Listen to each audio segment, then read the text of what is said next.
Buddy, I'm Jason Tinder. I'm the head of marketing here at TabaPay.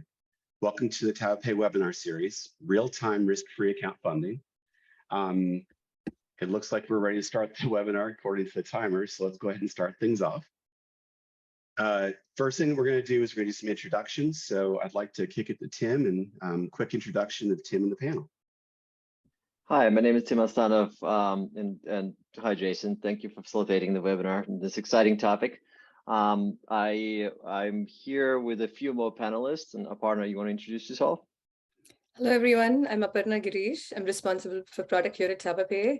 And we have a special guest with us today, Jaspreet Singh from Visa. Jaspreet, over to you. Want to introduce yourself? Yeah. Thank you, Aparna. My name is Jaspreet Singh. I lead the go-to-market strategy for Visa Direct consumer-funded use cases, which include account-to-account transfers and P2P transfers. Happy to be here. Great. Well, Aparna, Tim, Jaspreet, thank you so much for being here and participating in this. So, just a quick walk through the agenda. We're going to do some market insights from Visa Direct. Jaspreet's going to lead us through that. We're going to talk about some of the challenges and evolution of account funding that Tim and Jaspreet will have a robust conversation around. And then Aparna is going to lead us through risk-free real-time account funding with certain functionality for brokerage and banks, as well as the partner functionality that we have with Galileo, Helix, and Unit. We'll then go into the question and answer. Again, I've probably said this many times, but go ahead and hit the Q&A button down below. Ask some questions, and we're really looking forward to answering your questions at the end of this. So just really quick, I wanted to level set everybody. If you're not that familiar with TabaPay, we wanted to kind of give you a snapshot of who TabaPay is and what we've been up to recently. Currently, we're operating in the United States, Canada, Chile, and Peru. We have about 2,000 clients, and we can push money to about 170 cross-border countries. We were ranked the #7 U.S. card not present acquirer in the most recent Nielsen report. And at the end of the day, we're an end-to-end processing platform, and we really can support any use case, payment medium, and it's all via the unified API. So, we have a very diverse team, female majority, which is very rare for Fintechs. And, we really provide lower cost, simple fee structure payments so your clients can have better experiences. So let's go ahead and kick it off to Jaspreet, and Jaspreet can go ahead and tell you guys a little bit about some of the things that Visa Direct does, as well as some stats that you're bringing to the table. Yeah, absolutely. Thank you, Jason. So just to level set with everyone what Visa Direct is, this slide presents, the stuff that Visa Direct does today. So essentially, Visa Direct is a platform that is used for real-time money movements, and it comprises of two transactions: a pull transaction, which we call account funding transaction, and a push transaction, which we call an original credit transaction. So primarily, there are three types of use cases that Visa Direct supports, and that can span across different verticals. P2P transfers, which most of you are already familiar with. You think of P2P wallets like Venmo, Cash App, PayPal, so they all use Visa Direct. And then there are disbursement use cases, and those use cases tend to be very diverse and include various industry segments, now some of which are listed here at the bottom of this slide. Gig economy, think of Uber drivers getting their payouts, EWA, earned wage access, daily workers getting access to their wages, the same day, are some of the use cases that fall into that category.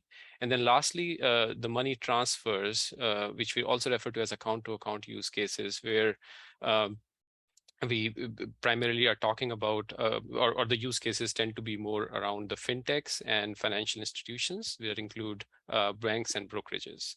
So as I said, like P2P and disbursement use cases have been around there for quite some time. Account-to-account use cases are new and evolving, and is an area where we are seeing considerable growth. The next slide. So there's a reason for this growth that we are seeing, because there's a lot of things happening in the market. There are a lot of market dynamics taking place, which are fueling this growth, especially in the fintech and the FI segments. With the advent of new fintechs who are offering a variety of financial services to their customers, and also are issuing cards more and more and providing services around that. That's happening in the market. We are also seeing a lot of movement in the open banking space in the US, even though it's not regulated, but still there's a lot of activity in the banking as a service provider space, and other types of players who are providing services to these fintechs. So all of that is, and also combine that with the consumers. The consumers are used to seeing or using the digital apps, and they have this expectation of instant gratification, which is what is fueling a lot of demand behind real-time payments. And the survey, which was conducted by the IT group, clearly told us that 90% of the customers feel a need for real-time payments, and more so in the financial services space, because this is one area where real-time payments have been absent in the past from an origination standpoint.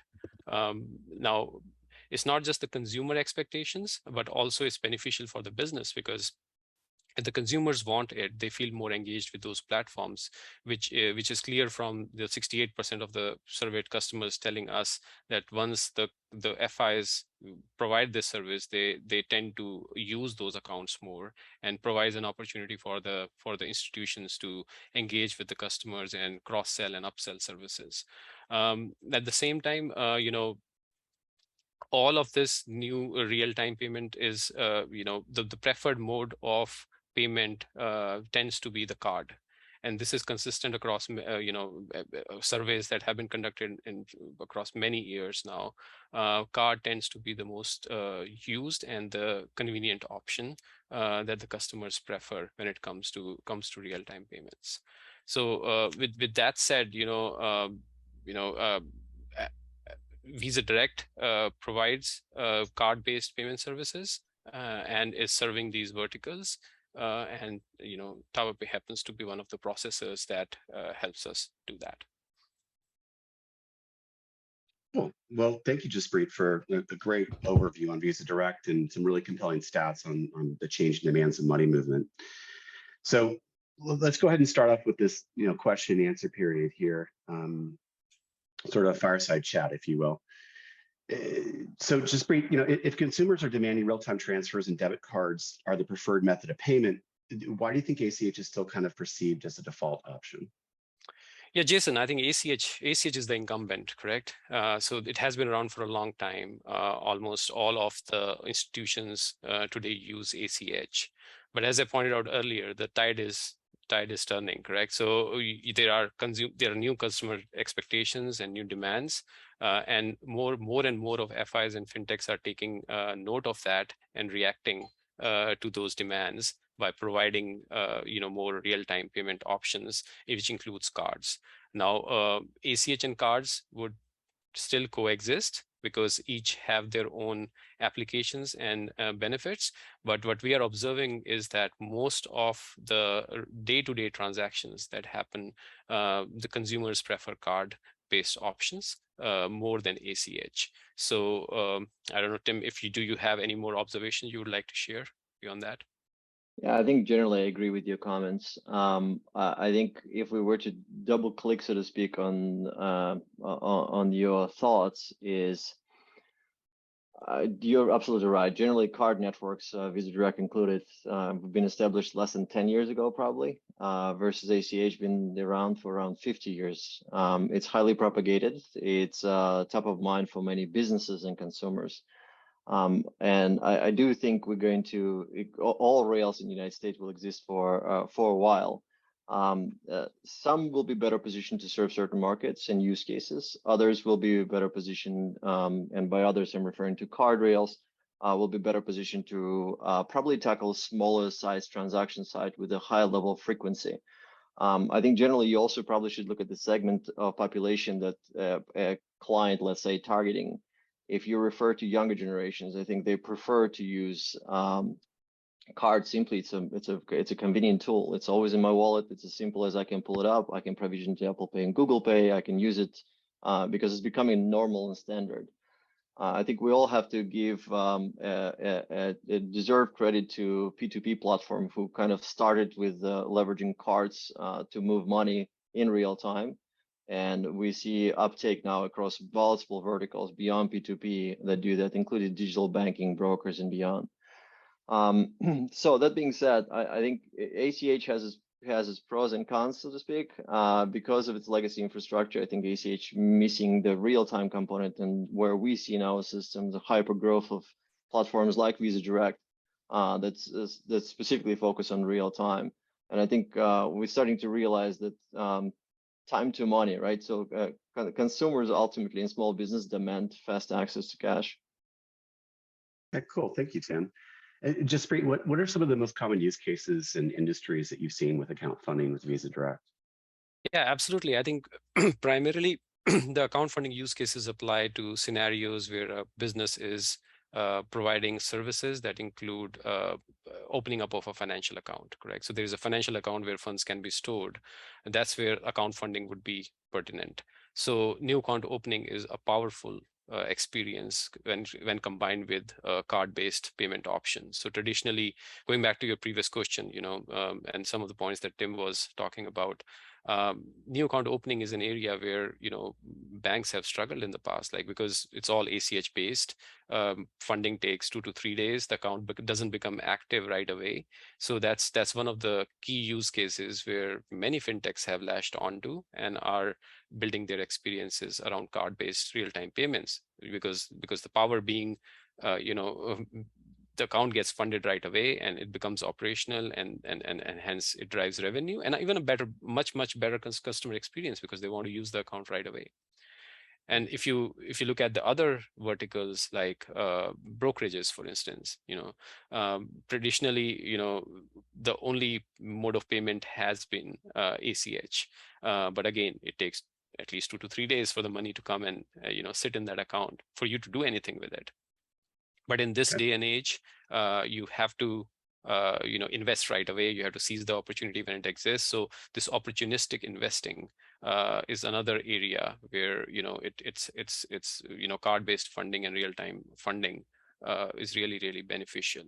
And just one last point around the demographics. So we have seen that 18 to 50 year demographic is the demographic that tends to want this type of service because they tend to be more frequent users. They use more fintechs. They invest more frequently, smaller amounts, and hence these use cases are more evolving in those segments. Got it. So it looks like there's a really strong evolution and growth with AFT transactions. So the question to both of you guys, could each of you discuss kind of account funding transaction growth for your organization and some of the biggest use cases or industries? Yeah, I as I said earlier, like banks, brokerages, neobanks, traditional banks, we are seeing a lot of demand from these traditional and these verticals where previously there was no card-based options, and the reason being what the consumers are asking. Overwhelmingly, we get a feedback, once the consumers start using this service, they tend to use it more and more, and they want that service to be expanded into other offerings that the institution is providing. So I would say all the verticals that I just mentioned, and you could also add to any other new types of fintechs that are offering wallets are the areas we are seeing a lot of growth. Tim?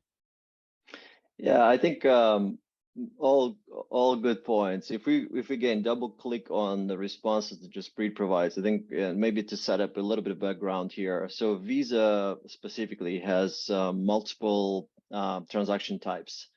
Each transaction type was designed to perform certain activities or support goods and services, for example, sales of goods and services. I think when we're referring to account funding in this particular conversation, it reflects both the use case and a transaction type. When Jaspreet's referring to account funding is a specific transaction dedicated to move money, and it's dedicated to move money from asset to another asset account. So yes, there are absolutely a number of cases around neobanks, brokers, and others. But when you're thinking about money movement, so let's talk about anyone who is actually running a card portfolio.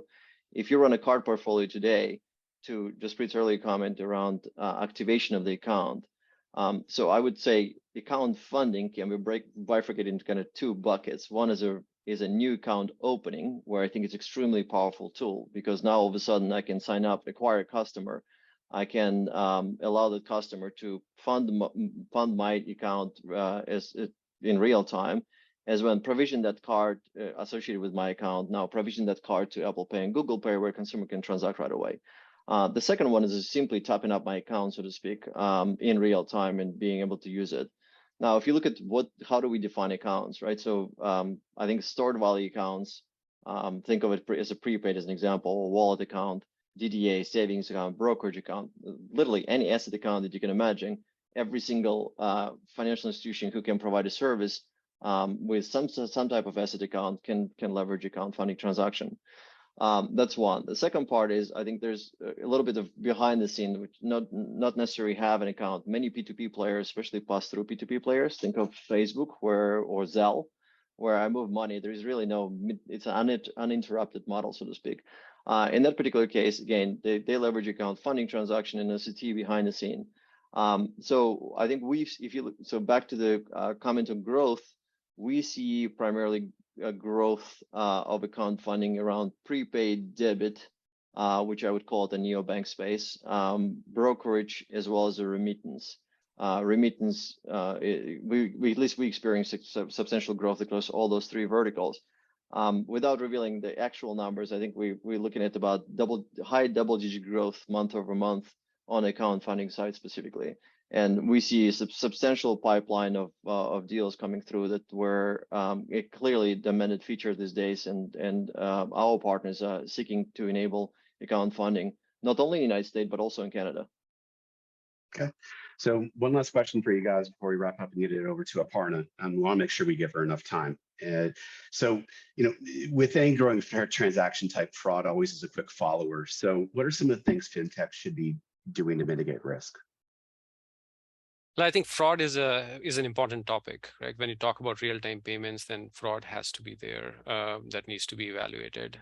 Fraud is an area that also exists with ACH, by the way. That is a point that typically people miss out. But what's different from ACH and what's different with card payments is the fact that, with the card payments, there are a lot of tools that are available that can be applied at different stages of the transaction. So think of the life cycle of a transaction. It starts from an account, opening stage. There's an account management aspect to it. So there are best practices and controls that fintechs can apply.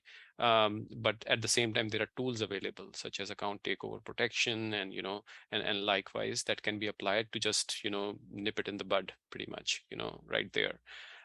Because that's where most of the fraud happens. And then there's a transaction processing element. So there are other tools like 3DS, 3D Secure, address verification tools, and there are some algorithmic fraud management tools also available through Visa, such as decision managers, that can be used at those stages of the transaction as well.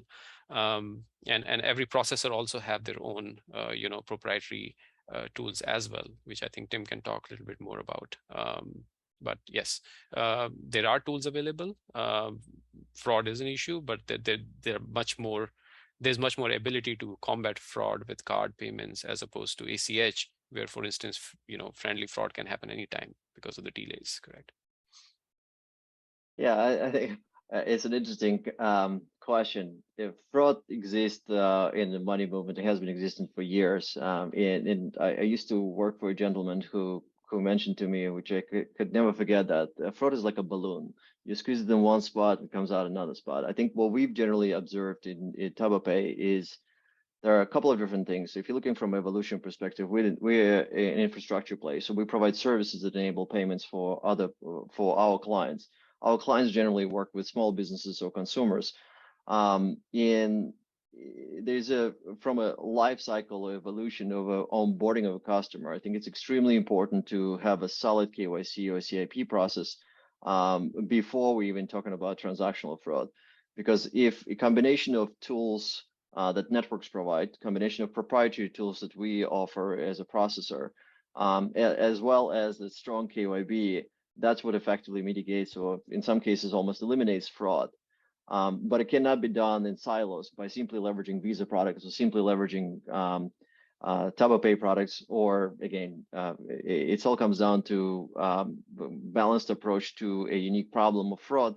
And its goal starts with strong KYC and KYB, and then all the tools that we collectively can offer to a customer that can be leveraged to mitigate fraud. Great. Well, Tim and Jaspreet, thanks for a really good conversation and discussion on account funding. So thank you so much for that. We're going to shift gears and kick it over to Aparna, and probably what you've all been waiting for. We're going to discuss true real-time risk-free account funding. Aparna, could you take it from here and discuss this revolutionary new offering? Thanks, Jason, Tim, and Jaspreet. That was a really nice overview. But with that in mind, let's move on to understand what instant risk-free account funding means with TabaPay. Just so that we set context for everybody on this webinar, let's take a look at a sample account funding transaction flow that could be at a neobank or a broker. So let's assume that a consumer is opening an account with a neobank. What would that experience be, right? And where does TabaPay come in? So the consumer goes to the neobank, opens a brokerage account or a neobanking account. They provide profile information. It gets verified. And then comes the step where the neobank then presents a choice of payment types to fund that account. Now, this is the most crucial screen that we want to hone in on. Over here, you can have a choice of payment types where the funding can be anywhere from instant to slow. So with TabaPay, what you would get is an instant funding if you were to provide debit card as a mechanism. And this speed is extremely essential to provide that user experience, best of class user experience that Jaspreet was talking about from his Visa statistics. And not just that, in order to accept these debit cards, TabaPay also makes it very easy for you. So if you live in a non-PCI environment, you don't have to worry. TabaPay provides all of the PCI tools that you require to collect this debit card. We give you iframes. We also store cards for you, so there's no exposure to card number on your side. And in addition to that, we also offer Apple Pay, Google Pay with account funding transactions. So instead of card entry or any other mechanism to input the card, the user could also use Apple Pay and Google Pay. And I'll get to how that mitigates fraud in a bit. But those are all ways that TabaPay allows you to process for account funding transactions. The consumer then enters the amount they want to fund, and it's all done. Behind the scenes, it's TabaPay's unified API that you'll be integrating with. It's a really easy, simple API to integrate with. Check out our website. Click on the developers tab at developers.tabapay.com. We'll talk to you about how this API actually works. But again, on that screen where you accept cards, we have all the tools. So feel free to ask us about how we can solve your PCI obligations. But the advantage of this entire instant funding is now the consumer who opened the account in just a few seconds can now start using the bank account that he just opened with you.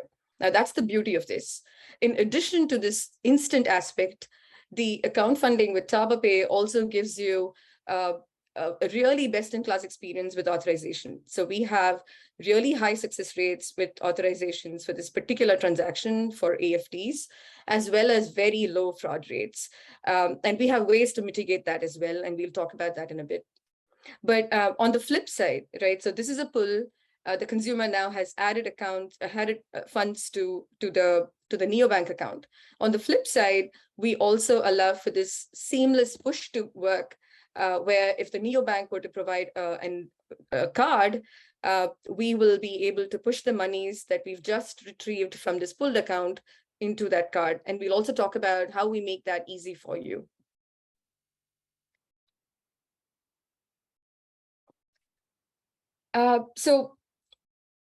So account funding and OCT, as much as we mentioned ease of use for our clients, for our fintechs, we take all the complication away from you guys. So TabaPay, along with our networks, Visa here, but also all of our networks, and along with the acquiring banks, we take the complexity of these transactions away from you. So behind the scenes, we work tirelessly to bring you the best-in-class experience, whether it is improving authorization rates, whether it is improving, whether it is mitigating fraud.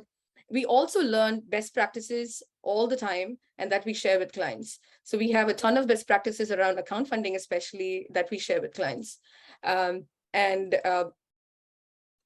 again, the unified API powers all of this intricacy to you in a very simple format. And again, no PCI obligation. If you do not want to store cards, we store cards for you. We update those cards for you. There is no need, there's no card exposure on your side. So again, PCI obligation completely removed on your side. As far as the API integration is concerned, everything is easy. We also provide you all of the tools that you need in order to monitor and understand about the activity and usage. So talking about the work that we do with our issuer processors. So in order to bring about this easy ways to push monies into an issuing bank's card, we work with issuer processors such as Galileo, Helix, Unit. So any of you guys, if you're already in partnership with Galileo, Helix, and Unit, and have a PAN reference from any of them, feel free to talk to us about how we can now expedite pushing to these card references for you. So what happens is you have a new neobank account that your consumers just opened, and they now want to start using the card that you've issued. You simply have to tell us the name of the processor and the PAN reference ID or the token that you've received from these processors, and we will do the push for you. Again, in partnership with all of these processors and the networks, we completely eliminate any complexity on your side. So funds are available instantly. And because these are back-to-back transactions, we've heard about pull now, we've heard about push.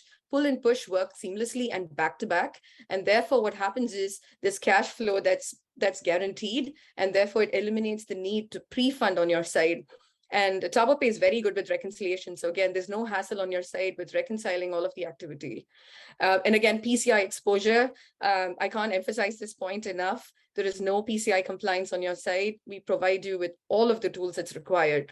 On the acceptance side, completely, we provide you the iframes, we store tokens, we store cards, we tokenize, we update those cards. And then we give you a very custom experience. If you want that to match your user experience, we also do that. And as far as reconciliation is concerned, it's completely hassle-free. But again, if you're working with any of those partners, feel free to ping us. You can write to Jason, go to sales@tabapay.com, or you can come to our community forum on our developer site and feel free, let us know. We'll be happy to walk you through our APIs. Now, let's look at the risk-free aspect of these account funding transactions. I've already mentioned best practices, and both Tim and Jaspreet have mentioned tools that are both proprietarily available at TabaPay and also things that Visa provides. But from a TabaPay perspective, when we consider any of these verticals, right, whether it's a neobank or a retail bank or a broker, these transactions together with this comprehensive set of tools that we provide are completely risk-free. So we have 3DS with 3DS 2.0. There's enriched data going with every transaction. We provide APIs as well as SDKs for you. We make it simple enough to integrate with either your web or your mobile experiences. As far as 3DS goes, Apple Pay, Google Pay have not only become acceptance as a card entry alternative, but they've also become very secure in the way they handle transactions. And because they use tokens with all the card networks, the transaction is secure, they apply domain controls, they understand the context behind the transaction. Issuers oftentimes get to see the transaction, and therefore they are an effective fraud mitigation tool.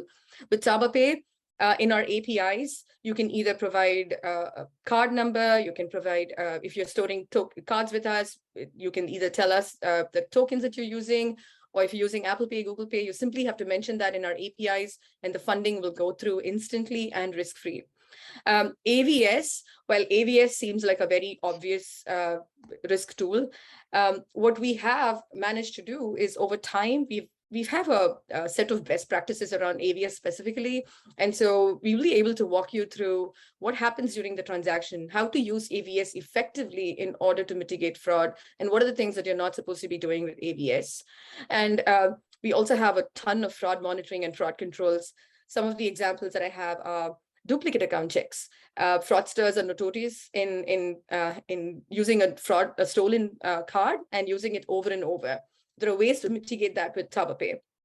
We also have controls that we do both at the time of a transaction, post, as well as pre, so that fraud is mitigated and eliminated. So net-net with TabaPay on the account funding side, you get an instant experience that's risk-free and is also secure and obviously very PCI compliant. And again, from an integration standpoint, it's very easy. Our unified API makes it easy to do both pulls and pushes seamlessly with us. I think that's all I had. I'm going to send it back over to Jason now. Yeah, thank you, Aparna. I really appreciate it. And everyone, appreciate your patience with us. I mean, we did run a little bit over. We're going to still have time for question and answers. And I'll just kind of breeze through this, and we'll still leave about 10 minutes open for question and answer, and we'll schedule the next webinar to be 45 minutes as opposed to 30. So just a quick summary. We offer risk-free instant account funding for neobanks, brokerage, and retail banks. It's easy, it's low cost, it's PCI compliant. Real-time account funding without pre-funding or reconciliation with Galileo, Helix, and Unit. And it's always important to establish a robust risk mitigation or fraud strategy, leveraging TabaPay Shield and other tools that you may have in your toolbox. So if you have any sales questions, please email sales@tabapay.com. Again, Aparna mentioned the developer portal and community forum, and we have a lot of questions. You guys are very questionable today. So in a good way, questionable. So let's go ahead and just breeze through it. I did notice two that were fairly similar, and I'm going to throw this out to the group. B2C push and C2B pull, or maybe just say push and pull transaction limits. We had two questions on transaction limits. Jaspreet, you want to take that one? Yeah, sure. So the transaction limits vary with the use cases. So B2C transaction limits tend to be higher. So on a per transaction basis you can transfer around to $50,000 in a B2C push transaction. Whereas C2B pull transaction, typically in an AFT a transaction, the limits are up to $10,000 as per Visa rules. Now because of the pull nature of these transactions, the actual approval rates and authorization rates depends on the issuer, but 10,000 is the per transaction limit on AFTs. Okay. We have another question of, do we get a sandbox account to test? I think that would be for Aparna.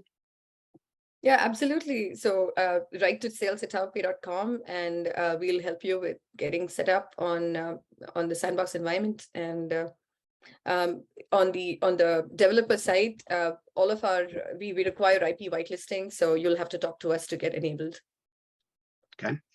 We have a question from Wade on, do you see P2P replacing ACHs in the future? I'll throw that one to Tim, since Tim hasn't answered one yet. P2P, I think of a P2P as a use case, not necessarily Rails. I think if I were to read between the lines here, whether maybe the question is, will something like Visa Direct, let's say, replace ACH? As I mentioned before, I think there's going to be definitely uptake by the payments or by the financial institution, I guess, and consumers of Visa Direct, which you see in adoption of P2P. I think younger generations will probably default to using card rails versus the ACH transactions. I hope I answered that question. Yep. Tim, I got another one for you. So this is from an anonymous attendee. It's a tough one, so let's throw it out there. Is there a huge price difference between ACH and real-time transactions? We've used, I would argue, TabaPay has something what we refer to as a least cost routing in the industry. So we have a direct connections to about 14 networks in the United States. which will allow us to basically optimize every single transaction that originating sent to us, and run it through an algorithm that effectively figures out the lowest price points, the highest performance, and that's how we route the transaction. So that being said, if we deploy all of our tools that effectively helps the originators to reduce the cost, or merchants reduce the cost, I think relative to ACH, at least on the pool side, it is a little bit more expensive, but not substantially more expensive. Granted, you get the substantially better product, at least in my mind, versus ACH. Okay. And we got a question But from the reality Eric. is, if anyone who's interested in pricing, I probably would recommend to connect with our sales team. Pricing is complicated, so it's much easier to us to actually have conversation beyond one sentence to help you identify what the exposure will, or not the cost exposure will be for you to switching from ACH to AFT. Yeah, it depends. So a question from Eric, would instant account funding work to send money into a bank account versus a debit card? Well, I can take that. So I think that's a common question that we get, and confusion that the clients have. Debit cards tend to be tied to a bank account. So when a transaction is happening on a debit card, the money is actually going and getting stored in your underlying bank account. So all these Visa Direct transactions and AFTs work with a card PAN. So there is a card needed from where you're pulling the funds, but ultimately the money comes and sits into your bank account through which you are initiating that transaction. I hope this answers the question. Yeah, that's really cool. Thank you. So we've got about 6 more minutes left, so we're going to try to get through as many as we can. We still have a lot coming in, so we'll answer them offline as we get to them. So John had a question. Curious on your thoughts on new entrants that aim to speed up ACH, either by way of additional data sources or guaranteeing ACH. Can these coexist, complement solutions discussed here, or what kind of is our take on that? Tim, do you want to take that one? Sure. I think there are a number of new providers, I guess, and I'm going to call it an insured ACH. I think that's what you called it, Jason, that aim at least to solve that problem. The reality is there's a solutions that leveraging 15 different behind the scene process and the solutions. In my mind, card network is substantially more effective at this. And I think platforms like Visa Direct or card rails effectively will probably cost you less versus an enhanced or insured ACH solution. So if you think about it, you get real-time authorization, so non-sufficient funds issue just purely goes away. It is a streamlined end-to-end process versus the solutions that are provided by others, at least specific geared toward ACH. Now, that being said, I think large ticket transaction, there's got to be a value to this new players that are getting into the market to kind of stabilize the ACH transactions with respect to NSF as well as fraud. But when we're talking about transaction, let's say less than $2,500 on average, I strongly believe that card is a better solution. Okay. We have one question. I'm going to take this one on my own, if you don't mind. Are only Visa debit cards supported? No, we support Visa, MasterCard, Discover, who actually does have a debit card, American Express, all the regional debit networks, as well as ACH, or as well as RTP. And we also do ACH transactions as well. Okay, let's see, we got a couple more here. Are there fraud challenges with real-time payments, chargebacks, etc.? I'll leave that open to anyone who's willing to take that one. I think we went through it a little bit. I think fraud challenges are going to be there. I think it comes down to mitigating the fraud, correct? So what type of controls you put in place, and then there are tools available. So as I said, like fraud exists with ACH. Fraud will continue to exist with cards as well. It's just a matter of what tools and processes you have put in place to combat that fraud, which tends to be, I would say, more baked and more ready when it comes to card-based payments than compared to others. Okay. Question from Boris. We see that most of the banks have a limit of $2,500 set on their accounts for both push and pull. Is the 15K push for B2C, is that transaction per day, other type of period of time? Well, I can take that. I think on the push, typically there is not an issue as much as there is an issue on the pull. So typically in a pull transaction, banks tend to have their spending limits on a debit card tied together with these money transfers. Visa continues to work actively with the issuers to segregate those limits, keeping the money transfer as well as the spending limits separate, so that they can be treated separately, and also at the same time grow the limits on the AFTs. But typically, the experience that the customer may have in certain cases could be the transaction gets declined, you have to call your issuer, and then they allow the transaction. So, but we are trying to reduce that friction also as we work with the issuers. Cool. Well, we'll do one more question so we answer a baker's dozen. And there's still more, but we'll follow up with you afterwards if you had your name on the question. So a question from Kelly is, what is the time in seconds for a transaction to post? Yeah, with TabaPay, all of the transactions are real time and instant, and you would get back a response both from TabaPay as well as the networks immediately. So it's all happening instantly. Okay, cool. So everyone that asks questions, we'll get back to you. We'll download all the questions and get back to you individually. I apologize for not getting to every single one of them. There's a lot of great questions here. I want to wrap things up really quickly. Thank you to the panel. Thank you, Tim, Jaspreet, Aparna, for a great interaction. I think it was a good session. We had a lot of good interaction, lots of good questions at the end. So thank you very much, and keep an eye out for the next TabaPay webinar. We should have at least one or two more this year. So thank you very much. Anyone else have a last word, or should we wrap it up and call it a day? Oh, thank you so much. Thank you. Thank you very much. Thanks for hosting again. Thank you, everybody. Bye. Thanks. Bye.